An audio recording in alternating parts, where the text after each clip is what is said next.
о каком дне прав человека может идти речь, когда один человек в этом мире присвоил все себе и отобрал у других? Да, когда один человек узурпирует капитал, нищенство растет.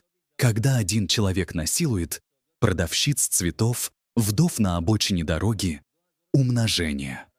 Но когда у человека так много небесных прав, что только Бог имеет право судить, только Аллах обладает этим статусом, который никто не имеет права оспаривать за его действия, но люди будут опрошены, произойдет трагедия, подобная трагедии нынешнего таджикского народа, которая все ближе и ближе подведет эту некогда свободную и правую нацию к пропасти, гибели. Но разве у Рахмонова есть право на Бога с этой незаконностью?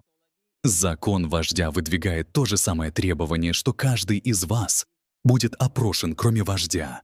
Или, как сказал Оруэлл в своем произведении «Пересечение с животными», все равны перед законом, кроме тех, кто равнее